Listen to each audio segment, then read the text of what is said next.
Hi மக்களே வணக்கம். ஐநாத்தோனே சீரியலில் ராகவ் வந்து வாய்க்கு வந்தபடி நிலா திட்டுறாரு. என்னங்க இவ்வளோ இரஸ்பான்சிபிள் பர்சனாக இருப்பீங்க? உங்களை நம்பி போய் ஒரு பெரிய ப்ராஜெக்ட் கொடுத்தேன் பார்த்தீங்களா, என்ன சொல்லணும், இப்படி பண்ணிட்டீங்க, இன்னும் 20 மினிட்ஸில் வந்து கிளைண்ட் வந்து ரீச் ஆகிடுவாங்க, இப்படி பண்ணிட்டீங்களேன்னு சொல்லிட்டு நிலாவை திட்டுறாரு. ராகவ் ப்ளீஸ் ராகவ் எனக்காக ஒரு நாள் புஷ் பண்ணுங்க, எப்படியோ லேப்டாப் கிடச்சிருன்னு சொல்கிறாங்க. லேப்டாப் கிடச்சிருமா? அப்படின்னா நீங்கள் லேப்டாப் லாஸ் பண்ணிட்டீங்கன்னா என்ன இவ்வளோ கேர்லெஸ்ஸாக இருக்கீங்க? உங்களுக்கு கொஞ்சம் கூட பொறுப்பே இல்லை நிலா. ஷூ கடவுளே நான் என்ன பண்ண தெரியலேன்னு சொல்லிட்டு நம்ம ராகவ் திட்டிட்டு போயிடுறாரு. நிலாவும் வந்து ரொம்ப ஃபீல் பண்ணி அழுதுட்டு இருக்காங்க. இவ்வளோ கஷ்டப்பட்டது இப்படி போயிடுச்சு, என்ன பண்ணுவான்னு தெரியலன்ட்டு சோனுக்கு கால் பண்ணுறாங்க, நிலவரத்தை கேட்குறாங்க. சோனு பதறாதீங்க, டென்ஷன் ஆகாதீங்க, நான் எப்படியும் லேப்டாப் எடுத்துகிட்டு வந்துடுவேன்னு சொல்லிடுறாரு. சோழனு எங்கேயோ போய் அலைஞ்சி அந்த ஆட்டோ டிரைவரை பிடிச்சி லேப்டாப்பும் வாங்கிடுறாரு. வாங்கிட்டு கரெக்ட் டைமில் வந்து நிலாக்கிட்ட கொடுத்துட்றாரு. லேப்டாப் பார்த்தோன்னே நிலாவுக்கு ரொம்ப சந்தோஷம். போயிட்டு வந்து நீங்கள் போய் எதுவும் கவலைப்படாமல் ப்ரெசன்டேஷன் நல்லா பண்ணுங்கள், அப்புறம் பேசிக்கலான்ற. நிலாவும் அந்த லேப்டாப் வாங்கிட்டு போயிட்டு நல்லா கிரேட்ஃபுல்லாக ப்ரெசன்டேஷன் கொடுத்துட்றாங்க. கிளைண்ட்டை ரொம்ப பாராட்டி விஷ் பண்ணுறாங்க நிலாவுக்கு. ராகவும் வந்து கங்க்ராட் பண்ணுறாரு. வெளியே வந்து ஃப்ரெண்ட்ஸ்லாம் சொல்கிறாரு, ராகவ் வந்து என்னை விஷ் பண்ணார், எனக்கு ரொம்ப சந்தோஷமாக இருக்குன்றாங்க. சோழனு கால் பண்ணுறாங்க, எங்கே இருக்க சோழனு, ஏங்க நான் வெளியே தான் நிற்கிறேன் அப்படின்னா ஓடி வந்து நிலா ஹக் பண்ணிக்கிறாங்க. ஹக் பண்ணிவிட்டு ரொம்ப தேங்க்ஸுங்கன்றாங்க. நம்ம சோழனுக்கு என்ன சொல்கிறதுனே புரியல. அப்படியே ஒரு நிமிஷம் வந்து அப்படியே ஸ்டண்டாக நிற்கிறாரு மனுஷன்.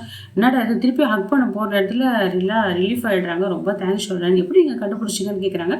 நடந்த விஷயம்லாம் சொல்கிறாங்க. அது ஏன் கேட்குறீங்க, ரொம்ப கஷ்டப்பட்டேங்க, வந்து எங்கே ஏறணும்னு சொன்னீங்கல்ல அந்த இடத்துல போனேன், அங்கே சிசிடிவி கேமரா பார்த்தேன், அங்கே அவங்ககிட்ட கையில் காலில் விழுந்து கெஞ்சி கூத்தாடி அந்த சிசிடிவியில் வந்து அந்த நம்பர் பார்த்து ஆட்டோக்கார அட்ரஸ் கண்டுபிடிச்சி அந்த ஓனர்கிட்ட பேசி அப்பப்போ ஒரு வழியாக கண்டுபிடிச்சி கொடுத்துட்டேன்னு இதான் ரொம்ப தேங்க்ஸ், இதை இன்றைக்கும் மறக்க மாட்டேன் இந்த ஹெல்ப்னு சொல்கிறாங்க.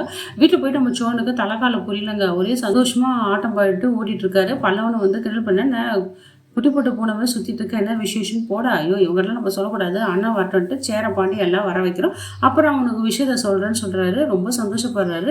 ஐயோ நிலா வந்து பாரு நம்மளை கட்டி பிடிச்சிட்டாலே, ஐயோ நமக்கு லவ் வந்துச்சுன்னு சொல்லிட்டு புலம்பி சந்தோஷம் தன்னைத்தானே கிளி முத்தம் கொடுத்துக்கிறாரு, சந்தோஷப்படுறாரு. உடனே சேரை பாண்டி வந்து என்னடா ஆச்சு, சீக்கிரமாக வர சொன்னால் வேலைலாம் இருக்குது சொல்கிறேன்னா, இவர் அப்படியே வழிஞ்சு நிற்கிறாரு. என்னதான் ஆச்சுன்னு சொல்கிறா அப்படின்னு. அண்ணே இதே தானே 1 மணி நேரம் அண்ணன் பண்ணிட்டு இருக்கேன், ஆனால் சொல்ல பாடு இல்லைன்ட்டு பல்லவன் சொல்கிறான். ஏன்னா உனக்கு தம்பியோட உனக்கு வேலை தான் முக்கியமா அப்படின்னு கேட்குறாங்க. அப்போல்லாம் இல்லைடா, ஏதோ அவசரம் சொன்னீங்க அதனால தானே வந்தேன்றாரு. அண்ணன் எனக்கு என்ன சொல்கிறதுனே தெரியலன்னு சொல்லிட்டு கடைசி வரைக்கும் விஷயமே சொல்லுங்க போயிட்டு அனந்தமிங்களை போய் அப்படியே ஹக் பண்ணிக்கிறாரு நம்ம சோழன் வந்து ரியலாகவே நிலாவை லவ் தாங்க பண்ணுறாரு. சின்ன சந்தோஷம் ஹக் பண்ணதுக்கே வந்து எவ்வளோ சந்தோஷம் பண்ணிடுற பாருங்களேன். ஆனால் கடைசியில் என்ன பண்ண போகிறான் நிலா வந்து, தேங்க்ஸ்க்காக நான் அப்படி பண்ணேன், உடனே ஹக் பண்ண லவ் நினச்சிப்பீங்கன்னு தான் கேட்க போகிறான். இந்த வீடியோ உங்களுக்கு பிடிச்சிருந்த மக்களே லைக் அண்ட் ஷேர் கமெண்ட் பண்ணுங்கள். அடுத்த ஒரு வீடியோவில் சந்திக்கிறேன். நன்றி, வணக்கம்.